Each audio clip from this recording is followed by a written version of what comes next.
All right, we're back. Episode 7, Boots and Scarves. I am your host with the most, Anton. Today from my parents' house. So Stefan far, far away. And then, so shout out Stefan. El Presidente, Jessica, how you doing? Good. How are you? Good. Michael. How's it going, buddy? Going good, man. How are you doing? I'm all right. Everyone, if you haven't figured it out by now, he's one of my favorite YouTubers. I love to plug in his channel, Michael McCall, MCCALL. Wicked content on there. And all the way from Glasgow, Stuart, how are you doing? Hey guys, how's it going? And today, a very special guest. What hasn't been said about him? He signed a professional contract with then Ottawa Fury Football Club. Now he's with Atletico Ottawa. We're very excited to see young talent join our professional rankings because, gives us hope for Canadian future in terms of football. So everyone give it up for Antoine. Thank you for having me. So the way it works is we have a list of questions that have been submitted by multiple people, and we have some for you, Antoine, specifically. Okay. But for the group questions, it's round table. Everyone gets a chance to answer, all right? Okay, perfect. All right, but right off the rip, first one is for Antoine specifically. So we want to take you back to the day when you signed your first professional contract, then with Ottawa Fury FC. But we just wanted to get an idea of, like, what were you feeling when, you penned your name on the contract, and then, like, the feeling of getting to play on the pitch in your first match. Okay, if you guys don't mind, I'll take you guys a little bit more back in time. So it all started with Jed Davies. I'm sure some of you guys are familiar with the name. He was my coach at Futuro Soccer Academy, and he had said, I'm talking to Julian de Guzman. He wants to come see one of your games. And at that point, that wasn't possible with the Fury schedule and with our schedule. So he said, okay, he'll have you out to a 1 week trial. So I had 1 week to prove myself. So I got in there. I was super nervous the first time I'm training with professionals.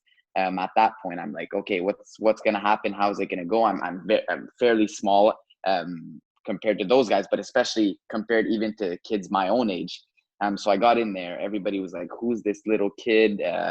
Everybody was like, hey, buddy. And to me, that was like motivation. So that first full week, it went super well. I worked hard. I got in every day. I remained humble. I was always in my corner. I didn't really talk to anybody.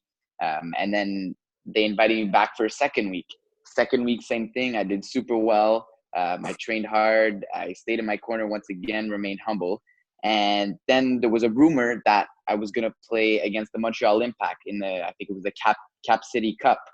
And at that point, I was like, oh my gosh, this is so exciting because I had tried out for the Montreal Impact that year before for their U17 team, and they hadn't even accepted me. But now I'm gonna play against the real MLS team. So for me, it was a great opportunity. But then finally, as you guys know, that game got canceled due to, I'm not too sure, but some missing numbers on the Montreal Impact squad. Mm-hmm. So then Julian said, hey, you want to come out for 1 more week?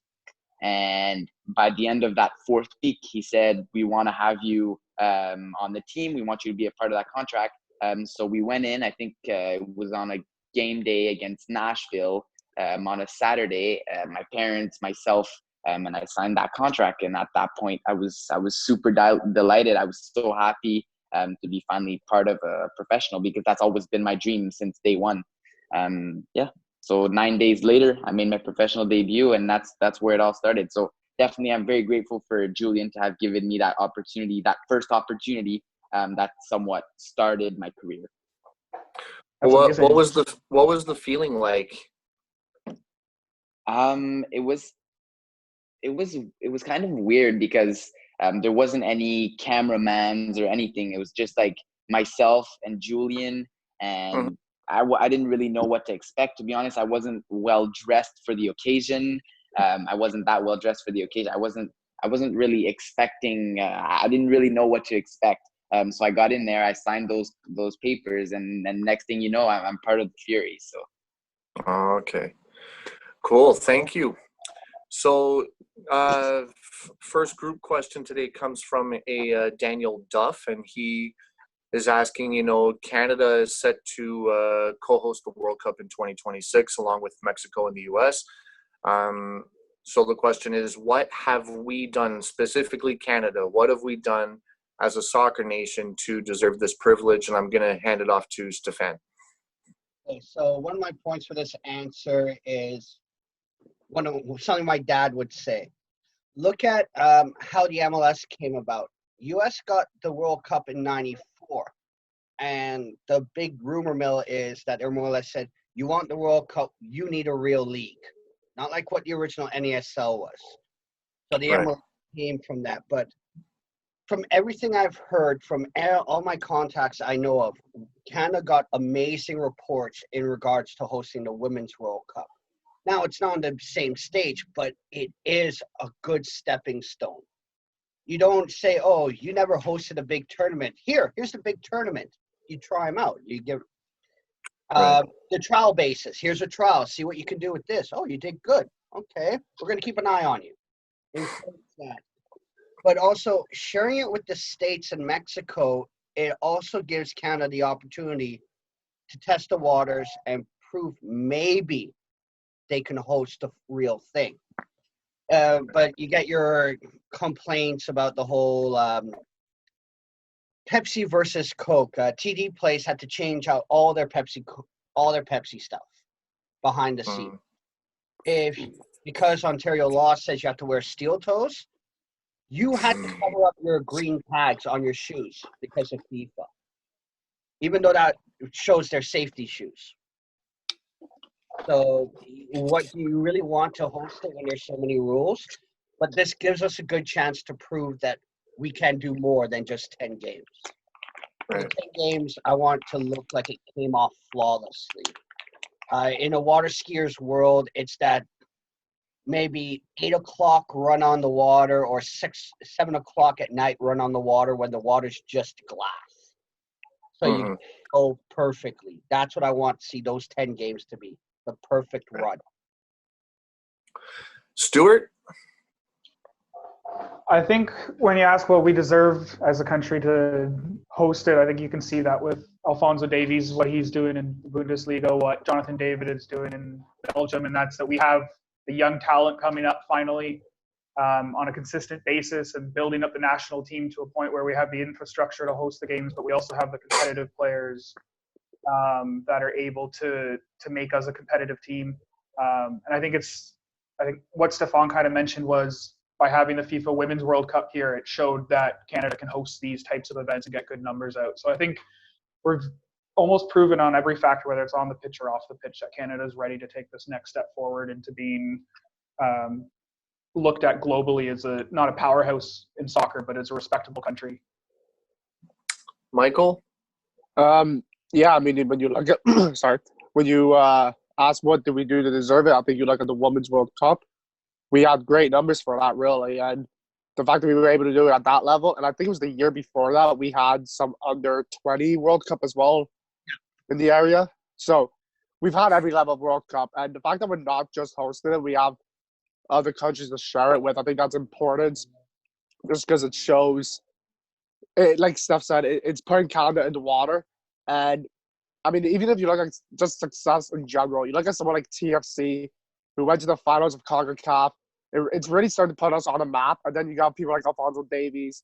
And I think we're in a really good direction. And we deserve it because we're growing. And we're one country's really pushing for the sport. Jessica? I have to go with we've hosted the World Cup in 2015 for the women's. We even have had the Olympics here, so we have the facilities, we have the resources to host in 2026, and going forward, maybe being able to host the full tournament rather than just half and share with Brazil, and the US. Antoine, would you like to share your answer? Yeah, well, I think the fact that we held the Women's World Cup definitely proves that we can host it again. And I think also the fact that the CPL has been this big league. I think every country pretty much that hosted a World Cup has a big major league. And I think the fact that Canada has now has the CPL, I think that's starting to put us on a map. And I think that the CPL is only going to continue to grow, and we could see eventually the World Cup being held fully in Canada, with big stadiums starting to be built, bigger reputation with Canada. So yeah.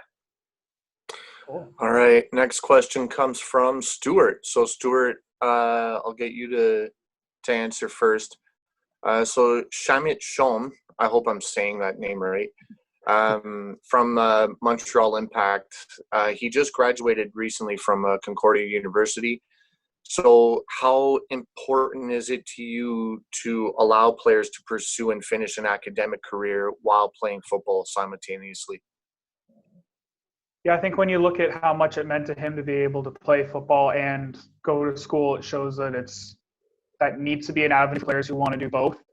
I think another good example is Ryan Telfer was playing, and he wanted to go to York 9 specifically because it meant that he could continue his studies in university. And I think that's very important because not only can the universities provide a lot of growth for the players themselves as people, but if they're able to play on a professional side that is able to adjust with scheduling exams, whatnot, to ensure that that player has all the resources. And I think it's great, especially when you look at towns like Ottawa, Toronto, Montreal, Vancouver, that have big universities where a lot of these players might want to eventually go. If they can also play professional football either at the same time or train, then I think that's great for the players. Michael?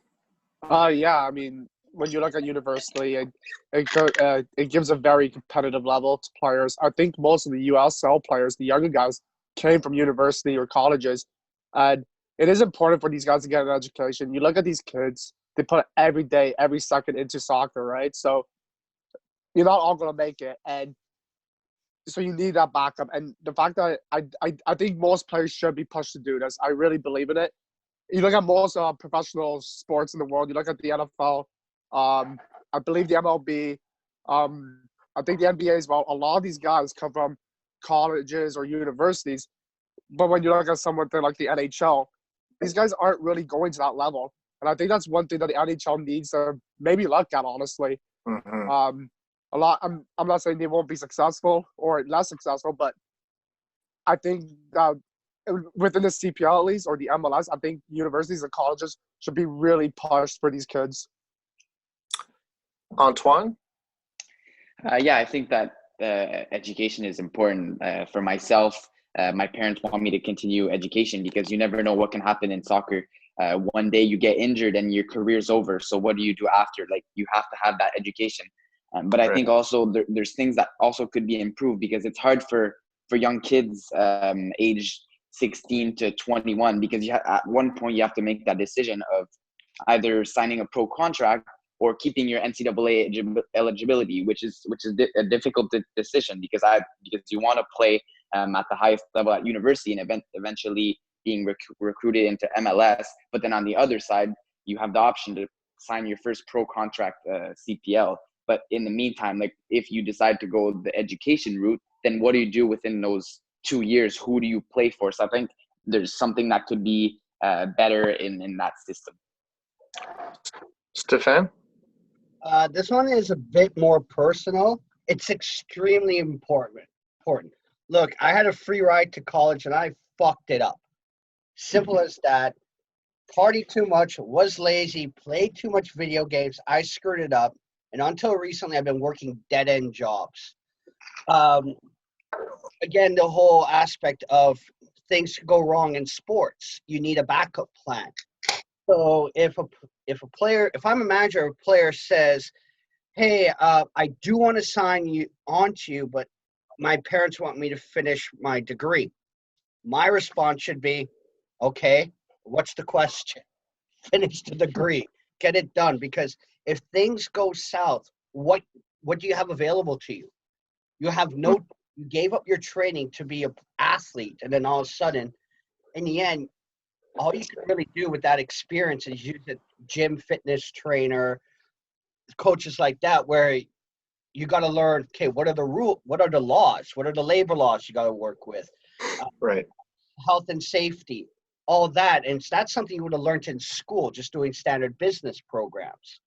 So Right. to me, it's extremely important. So if any kid I knew who asked me, well, should I sign the pro or should I go straight to should I focus on school? I will always say education. But again, I always ask, what are you going for? Because if you're going for education for something what you and I did, Anton, I'm not going to support that one. I'm sorry. Yeah. Well, look at Wade Reddick. He's a lawyer in Ontario. Right. So, and NHL or defender, bit of a coke problem, but still a lawyer. Jessica? I think it's very important because you really don't know what could happen in sports. There could be injuries. So to have the education to, if you can't continue playing soccer or any type of sports, it's best that you have a backup career afterwards. Okay. So next question specifically for Antoine. As a midfielder, are there any players that you model your style of play after? I would probably say, in terms of actual midfielder, I would say Paul Scholes. And this doesn't actually come from me. It comes from when I was about 9 years old, or 9, 10, 11 years old. I had these, with Futuro, once again, I had these classrooms that were ran by Jed Davies, and he's really high on tactics and showing videos of certain players. And the big element that I need to improve on is my 360 vision and my 360 receiving. So he said, look at this player, watch this player. So he played for Man United. And at the time, I watched all the Man United games, and that's how I started to like that player. And just an example is, at one point I saw a clip of him, and within 1 minute, he checked his shoulder about, I think it was 26 times, which is quite impressive. But not surprising because he's a professional soccer player. So I'd say him as a midfielder, but in general, I'd say probably Lionel Messi. He has kind of that free role. He's left-footed. He's really resemblant to myself. He likes to take players on, but of course he needs those MSG, Suarez and Griezmann to help him out. But yeah, everything is shooting. His dribbling is. I try to replicate that in my game, and it's really amazing. That's awesome. Next question comes from Stuart as well, but Michael, I'll get you to start, okay? So, what do you think can be done to draw more attention to lower league football in Canada? So, we have League One Ontario, PLSQ's right next door. We have tons of academy systems, etc. So, what do you think we can do? I think advertising is huge. Those two leagues, quite recently, I started to try to get into a lot. And once seasons kick back up, I want to try to get to these games a little bit more. Do a little road trip one day, maybe. The fact that these two leagues specifically are part of the Voyager Cup as well, I think it's advertisement. You have to show these guys. In the PLSQ or whatever it's called, Ottawa has a team, and I just learned that. I had no idea before. I know they were in League One Ontario before, and then they moved to Quebec because of travel and everything. But that's still something I had no idea of, and I'd love to go see those plays. I always thought if I lived in England, I'd be way into lower league soccer. And it's nothing that's really advertised here. I think no one knows about it, really. Unless you're, really deep into it, you don't know about it. So advertising, do friendlies with these teams, travel for them, get groups, if Atletico decide to do a game for one of the teams in the League One Ontario, they'll bring a decent crowd out at least. Do friendlies, advertise, especially because these two leagues specifically, hopefully more in the future, are part of the Voyager Cup. Just really show it and let people know this is an option. You don't have to pay this money. You can always go see this instead. Right. Stuart?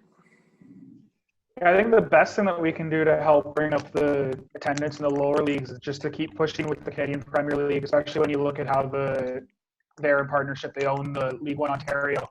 And I think if we start seeing One Soccer maybe broadcasting a few more of the games, the more teams that get into the Voyageurs Cup obviously brings more attention to that as well. And I think it's just Ottawa, anyone who knows Ottawa soccer history, there's quite a divide between Ottawa Fury and some of the other academies in the city, especially Ottawa. So I think now that kind of boundary is gone and Atletico Ottawa is brand new, you might see a bit more united kind of culture within just below the professional level in Ottawa, and hopefully that helps encourage more people out to like go see Ottawa South United, the PLSQ, and just overall, the more the professional game grows, I think the better that the lower leagues will do. Stefan? Well, I think we need to look at junior hockey. I think in the end it's more a cultural thing than paying attention to lower leagues. Like, let's face it, how many times have we heard, oh, Fury's not MLS? I'm not going. That's shit. I don't even like MLS, but if it's not even MLS, why would I go? So, culturally, we need to adjust it. But personally, if, I don't know, let's say OSU says, all right, we're going to open up 20% of our stock to individuals. You have to be an individual. You can't be a conglomerate. So Bob, Numbnuts, and Jade, who cares, want to buy a share. They're allowed to. Let fans get invested. And can you imagine, I don't know, 200 fans paying $40 a year to support a local team? That's $8,000 coming in to support that. Not only that, that's 200 people guaranteed to be concerned about their team. So if you take a bit of the German system and you encourage it, and you never know, you might well now start getting fans coming out. I don't know how many of you seen the stands at Duluth Arena off of Carling, the junior hockey arena. In Wellington, they have the level before OHL, the Wellington Dukes. Big fighting side. But anytime there's a game, that arena is packed to the gills. Because it's a vested community interest. It has to start at the core. Right. So if you can give the community a reason to be invested, they will be. But you have to give them a reason. Right. Jessica? I have to agree with Michael on this one. Going to organize road trips down to some of the teams that are playing in the lower leagues that are close to us, or even just like promotion and hearing more about the teams rather than just at Voyageurs Cup, and just promotion and yeah. Okay. Antoine? I think, well, first of all, I think things are slowly starting to get done. When you think of like the mini MLS, when you talked about the youth, like now they're starting to install that academy league with only MLS, which I think is pretty interesting. Right. I think also with the CPL, I think the CPL is an amazing thing, but I think it needs more time to become, and I truly believe that it could become like MLS, or even one day we could see MLS teams, Canadian teams being included into the Canadian Premier League. But I think also a good thing is big brands like Atletico Madrid. When you think of Atletico Ottawa, those teams coming in and partnering with Ottawa, I think is something that for the advertisement would be good. But I think one thing I think Stuart mentioned is broadcasting. I think lower league games should be broadcasted, for example, on One Soccer. Absolutely. I believe that they are on YouTube. Yeah, Anton? I could be wrong. Jess just wants the road trip so she could hear the random song Stuart comes up with on the car ride back to Ottawa. That's it. Still asleep. Yep. That is definitely a fact. So, speaking of Stuart, this is the last question selected from his massive plot that he submitted. Thank you, Stuart, very much. But Michael, I'll get you to start this one, okay? So ideally, where do you see Canadian football in 10 years from now? So like in terms of academies, leagues, national teams, the whole gamut, what do you envision? A lot better than what it is now, honestly. I think we look at the national team, I think we become at least a solid contender in the CONCACAF. for the CPL. I think we come very close to the MLS. We won't be there quite yet, but we'll be there eventually. 10 years will be a good, I think we'd see us competing against MLS teams, maybe not winning, but we'd show up to games like the Voyage Cup or whatever. Academies, they'll grow, and I think we'll see a lot of different stuff come from the PLSQ and League One Ontario. I think we'll start seeing those maybe come. I think they already have some partnership with the CPL, but I think we'll see a little bit more of it evolve, and hopefully, I think the big thing is that we want to see it branch out across the country more. Because right now we're very stationed in Ontario, we're very stationed in Quebec. Sure, we have a little bit of BC, but there's not a lot of talk or a lot of even minor systems there that I know of that are considered by the CSA to be professional or anything. So I think in 10 years, we'll see the whole country really come together and have that grow. And we'll, on a competitive level, we'll be getting there. We'll be one of the best in CONCACAF for sure, I think. Stefan? Well, everyone's going to hate me because, again, every time we talk about the future of the CAMPL, I always look at junior hockey. Well, it's true. So I see the CAMPL 12 teams set with 2 up, 2 down. The lower leagues will be set up like junior hockey. You have the Western, Ontario, Quebec, and the East Coast. And then the top 2 from each 3 go into competition style, whatever, how we work it. And in the final, the winner gets the automatic promotion. But then the loser will play the 11th place team that would get relegated. So you have another playoff to see, are you really that good? Do you really deserve to go up? Right. That way we can also look at control the financial situation as well. So we don't have so many teams going up that can't afford to go up. And when they come back down, they're in debt up to their eyeballs. Right. So a small promotion relegation system like that could encourage good fiscal responsibility in the end for clubs all over. Antoine? Yeah, I think pretty much everything has been said. I think relegation system would be pretty interesting within the next 10 years. But I think, I'm not sure I don't know who's the first person. I think it was Michael who said that in 10 years, we could almost be competing with MLS. But like last year, we saw that Cavalry in the Voyagers Cup. I don't know. I think it was Whitecaps, or who was it? I think it was Whitecaps. They beat Whitecaps, and I think all the CPL teams held their own against MLS teams. So I think that only took 1 year. So I don't think that necessarily needs to take 10 years. I think it's going to need to take maybe 2 or 3 or maybe 4 years for us really to beat them. But I think in soccer, it's anything can happen. So I think even this year, if we see Atletico going into the Voyagers Cup, if it happens, then we could be beating Toronto FC. So I got no problem with that. No, and you're right. I mean, I just sincerely hope, and this is just my opinion, I just hope last year what happened with the CPL clubs and the run with the Voyagers Cup, and then, even the Fury getting a run for their money too against Halifax. I just hope it's not like first year jitters or first year luck. I hope that it's gonna build from there. You know what I mean? I just hope it keeps improving. Big fingers crossed. Yeah. So, Stuart.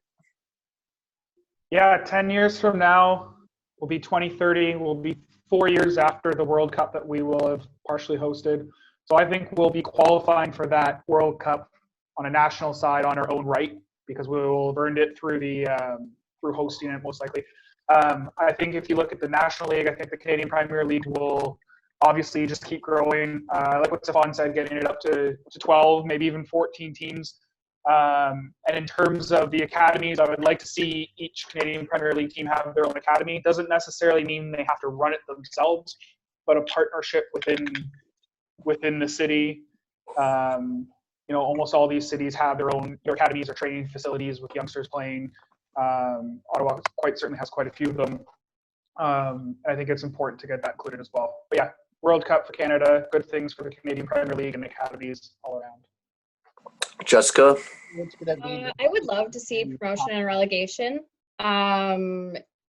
system put in place. And also, we definitely would be competing with the MLS teams and possibly beating them, whether it's Voyageurs Cup. Okay. So next question for Antoine. Before you became professional, I know you already touched on this, but going back before that moment, but we want to know, this is a fun one. So if you can name the best and worst pitch that you ever played on. Like as of being professional or like just in no, general? Just overall. Okay, I'm going to name a couple because I've played on a couple nice ones. But I'm going to start with the worst ones. But not necessarily worst ones. So the first one is quite interesting. So I went on trial at Eintracht Frankfurt. And to be honest, I was expecting amazing facilities, amazing, beautiful, just like you see in the TV, the amazing, beautiful grass. And when I got there, it was like, I had to adapt and it was different, but it was kind of like bumpy grass with little holes, kind of like in some fields that are not so well entertained. Right. No disrespect to Eintracht Frankfurt for when I was there, but that was kind of little surprise for me. And that's probably one of I had high expectations and I wasn't so pleased.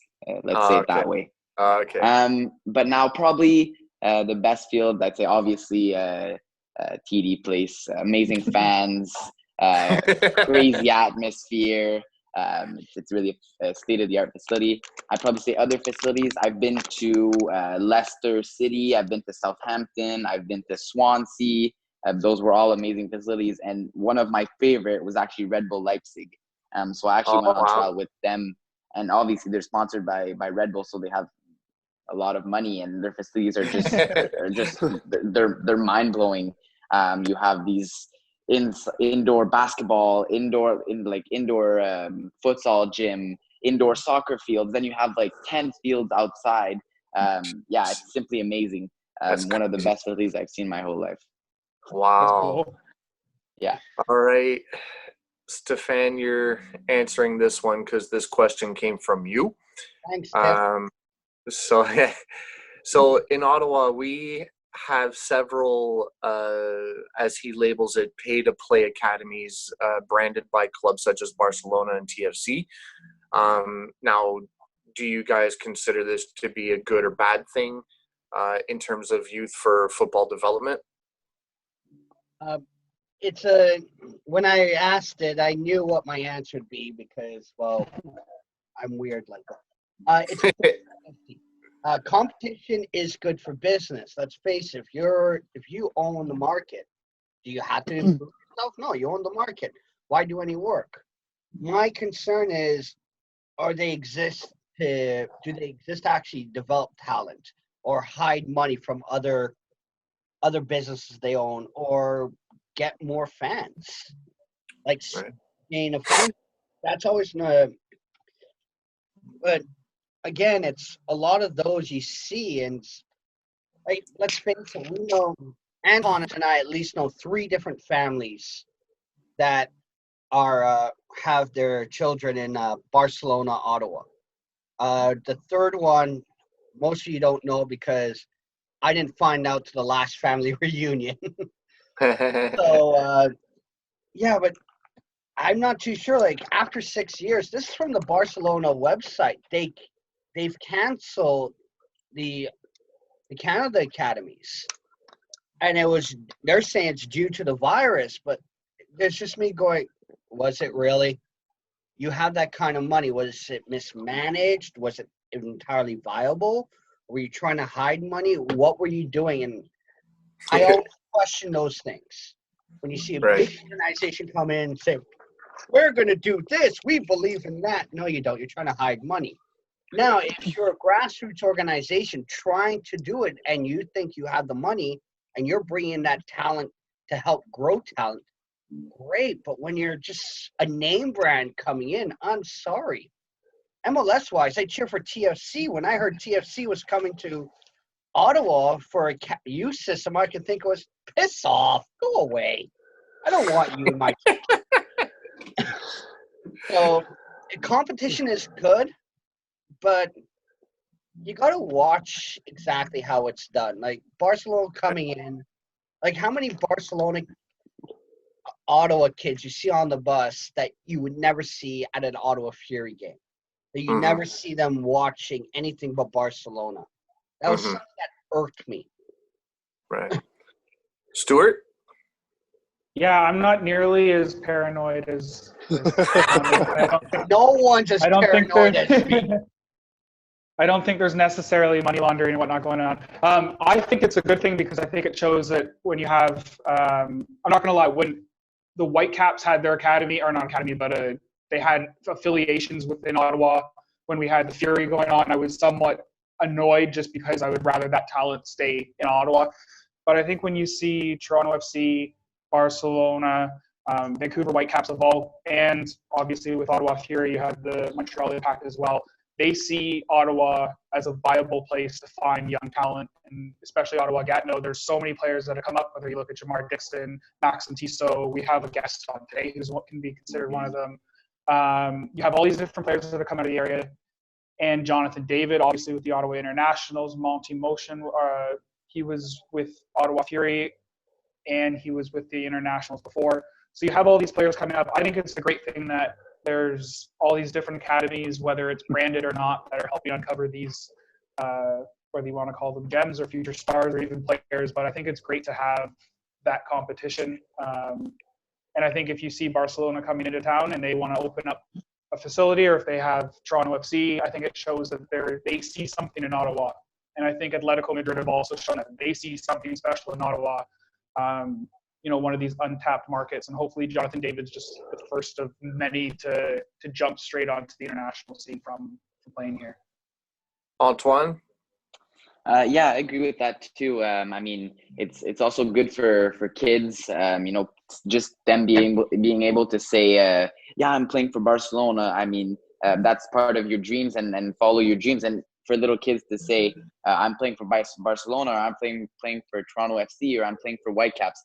I think that's something that should be in this community. And I think also if you have that talent, and there is a lot of talent in Ottawa, then there's always that pathway that can be created for let's say Barcelona or Whitecaps. I know one of the players who's actually on the Whitecaps, like Ottawa, the part of the Ottawa Whitecaps program, and who actually went and is now playing for the Vancouver Whitecaps in the MLS for their youth teams. So I think that's good for Ottawa. Michael? As much as I could see Steph's points, I do agree with the other two. I agree with Stu on the sense there's no money laundering. I don't think. I mean, these are children. I know a guy. Let me talk to him. It's not. It's not like we're in some beat up country where they're profiting off these kids daily.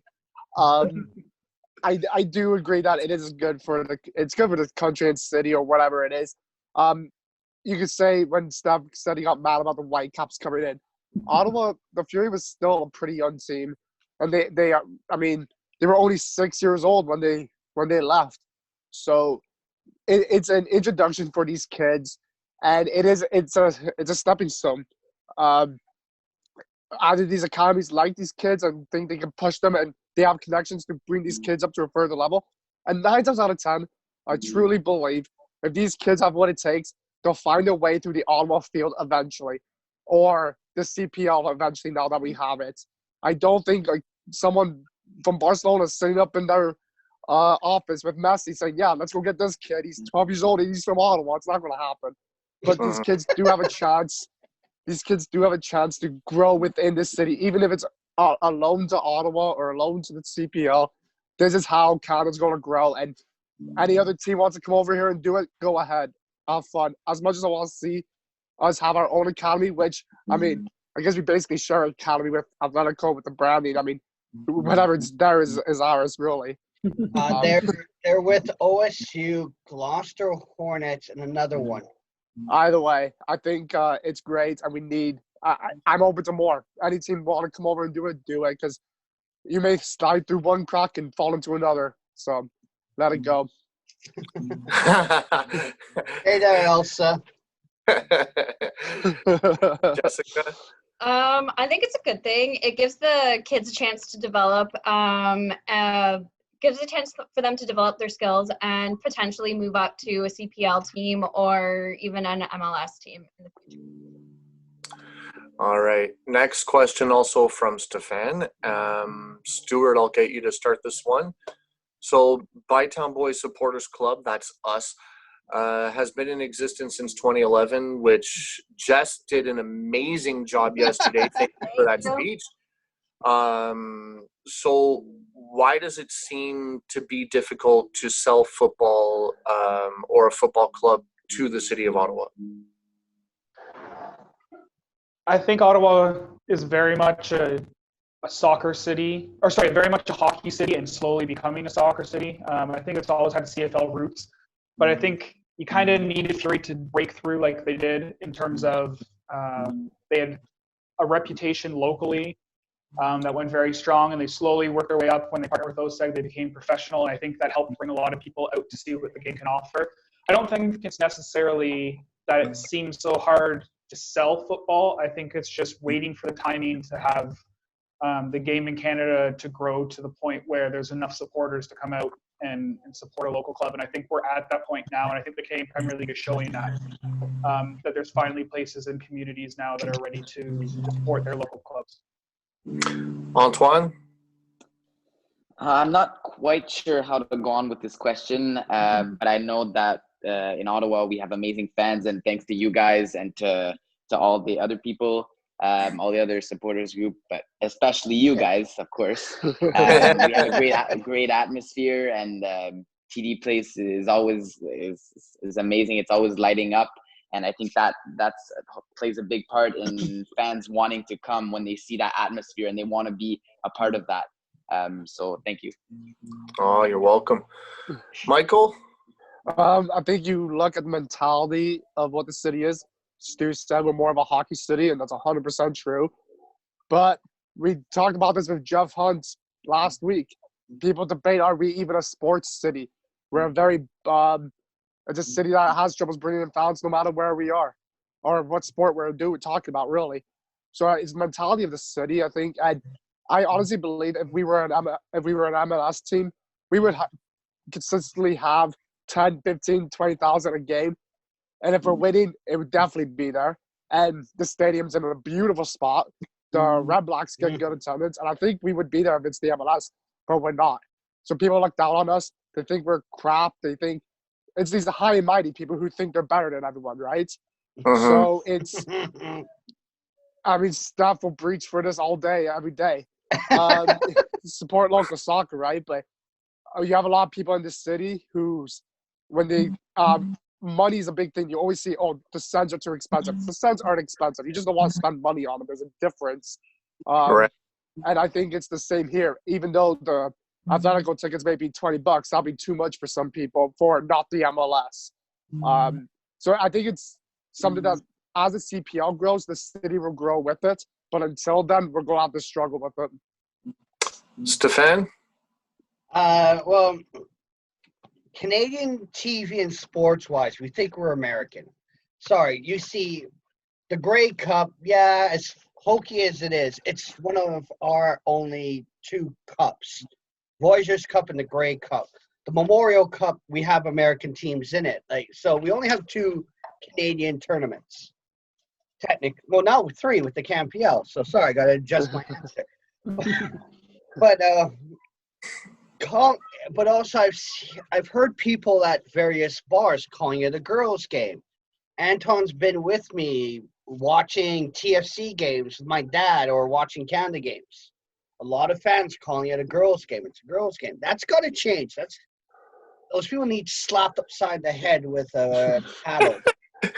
I'm being nice on that one. But it's also, there's a YouTuber out there ages ago. He put out, it's called Pen and Paper, and it does how to explain soccer to non-soccer fans. And he brings up one good point.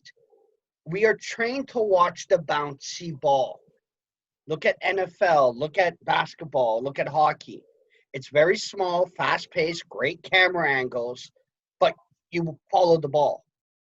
In football, you don't follow the ball. You follow the guy who doesn't have the ball as he moves to get in position for the ball to come to him. So you got to watch away from the immediate action. You got to see around. Like I've explained to Anton, football's chess on grass. It takes a while, but once it starts going, you better catch up. Yeah. It's the mentality. It has to change. It has to improve.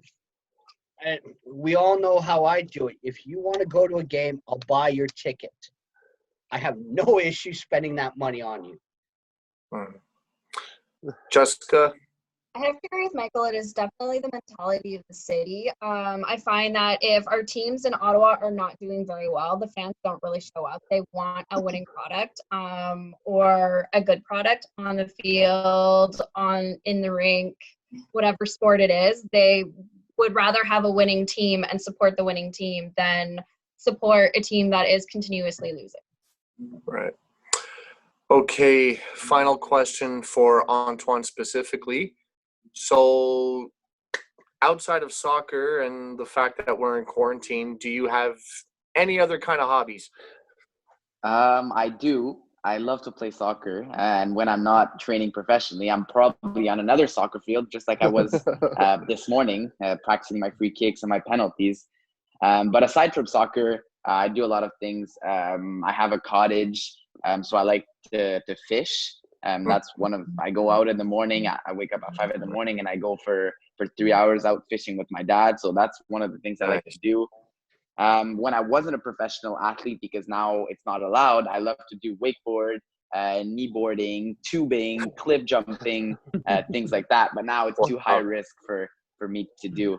But when your contract ends, call me. I want to do those things. All right, perfect. No, but at home, I love to cook. One of my favorite meals to cook is pad thai. Obviously, I get help from my mom and dad in the kitchen, but I try to do it on my own. I play basketball outside. One of the other things I like to do, but I don't do too much, is playing PS4, which is a teenage thing. Playing games. I still play Xbox. Oh, that's okay too. Exactly. No, but I play FIFA, 2K, Fortnite, some of those games. Okay, cool. This is now turned into your dating profile. Yeah, seriously, I like to call pad thai. Dude, you're just opening yourself up here. I am, ladies looking, he can cook.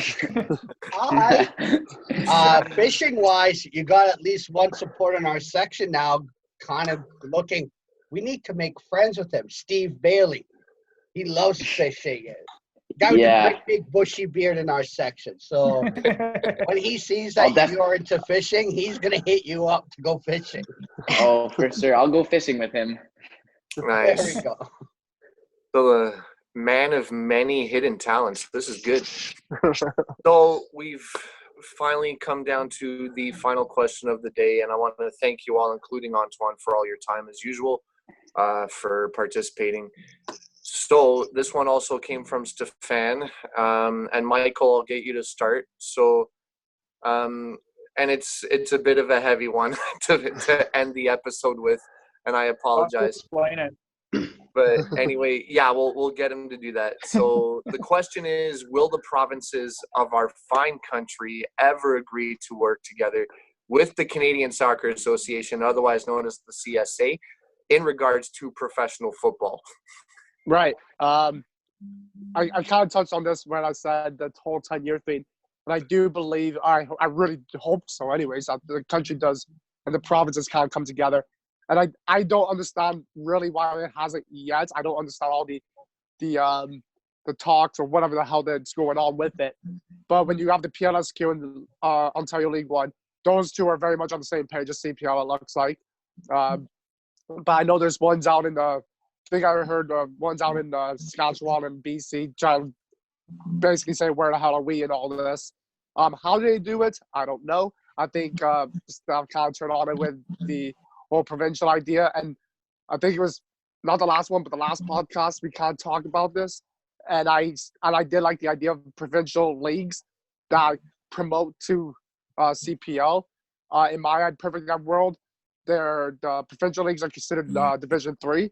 That's what I would like to see, and the top one in each province will compete to get promoted. In my ideal world, it's a one-team promotion relegation, so the best one would go up to League 2 and then League 1. That's my ideal for it. I don't know how long that will take. I don't think it'll take too long. Once other provinces start getting teams into CPL, I don't think it'll take too long for it to happen. How it's going to or what will it take, I don't know, because I don't know really what's behind stopping them either. Right. Stefan? I know too many people, including family members, that work higher up in the government, not your civil servants, but your House of Common lackeys. The answer is no. Personally, this is how I'd love to see it. When you go to U16, the highest division, when I coached in the internationals, it was called the Premier Division. So at that level, you're at that age, that level, you're under the umbrella of CSA, but the provinces at U19, as long as it's underneath that level, have control. So once you get a certain level, the national body takes over. So if we can go that route, the problem is it won't happen because guess what? This happened in 82 with the Constitution, Trudeau and the Queen. I'm looking at a certain province with the blue and white flag on this one, but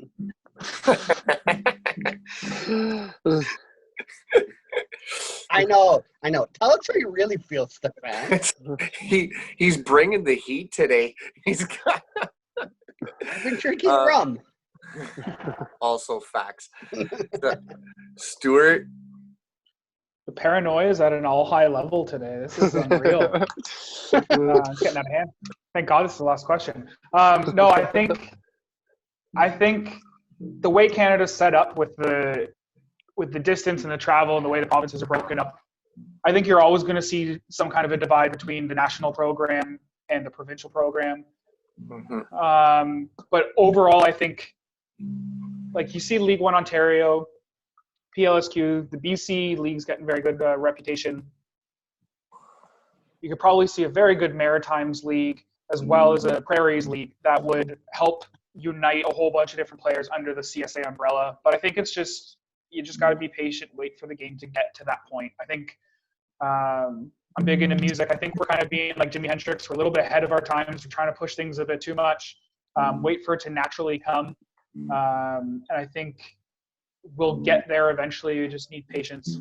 Patience more than anything. Jessica? I will admit I actually do not have an answer for this question. Okay. He's honest. And finally, Antoine. Well, I think Stuart said an important point, which is we need more time. I think the provinces should definitely get together. I think the CPL is a young league, and they haven't quite had that chance yet to include teams from every province. And I think we should have teams from every province because there's talent everywhere, and we want to exploit that talent from everywhere across Canada. And I think each young kid should be given that opportunity within their hometown or their home province to have that professional team and dream of one day being in that team and eventually playing for that team to have that pathway eventually to Europe. And when you see all of the European leagues, they have teams in every big city, and I think it should be the same way for Canada to have a team in every province or more than one team in every province. But I think the CPL is a young league that's going to expand and that's going to have more expansion teams, but we just need more time to have those teams. Perfect. Well, thank you guys so much. That basically wraps up episode 7 of Boots and Scarves, the all-Canadian football edition featuring Antoine. Thank you so much for joining us today.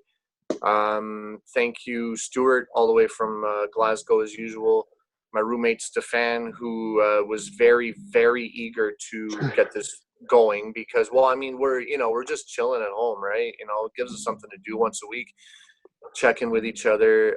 Jessica, thank you very much for your time as always. And you did a splendid job yesterday. So Stuart, would you like to plug in all our information, please? Yeah, so you can follow this podcast on Twitter at Boots Scarves. You can follow the Bytown Boys on Twitter at Bytown Boys. You can follow us on Facebook as well, Instagram at Bytown Boys. We have a Facebook group. You can follow our guest, Anton, on Twitter at Coupland Antoine. That's COUPLANDANTOINE. Follow him on Twitter. Antoine, thank you so much for being a guest with us today. You've been fantastic. You speak so well for a 16-year-old, and you gave us a lot of insight. And I believe Jessica has a couple of points too before we sign off. We have not really a meeting on Friday, but we have on Zoom, we're gonna have a meet. Piss up. Yeah, but Stefan's gonna piss up. Yes. Invited.